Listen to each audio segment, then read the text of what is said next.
Good morning to you. Have a wonderful day. May the Lord bless you, keep you, cause his face to shine upon you, and grant you tremendous grace and peace as you go and as you come. Today, let us look at Proverbs chapter 3.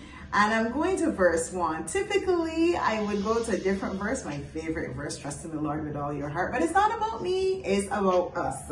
And so the Lord is leading us today to Proverbs chapter 3, verse 1. And this is what it says.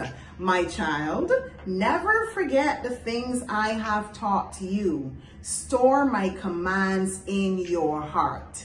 Now, is God repeating himself? Yes, he is. And just as I used the analogy as a parent and a child yesterday, parents have to repeat themselves over and over and over and over again. I certainly remember when I was growing up, my mom had to repeat things to me over and over and over again. And I finally got it in adulthood when I realized how applicable it was. But I hope for our sake that God does not have to keep repeating things onto deaf ears. As we said yesterday, we are to listen to God and we're to treasure those commandments in our hearts. But today he's saying to us, never forget the things I have taught you. And can we forget? Yes, God reminds us all the time, but can we forget? Yes, we can forget. And there's one sure way in which we will forget if we are not practicing what God has taught us.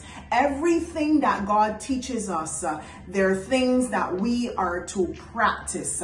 There are things that we are now to make a part of our lives in order to change those bad habits and adopt new, holy, healthy habits.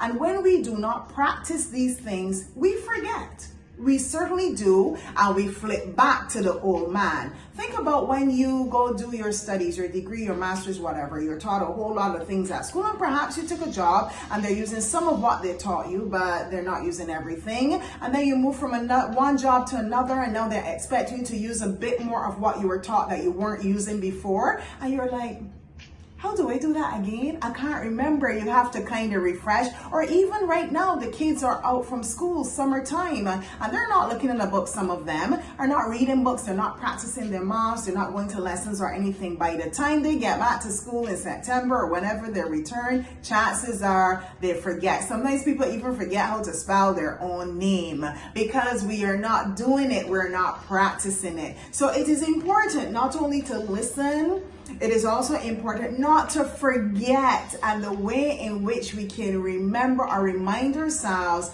meditate on it, and ultimately practice. Do what the Lord has commanded us to do, and it will be very, very beneficial to the success of our lives. Have a good day.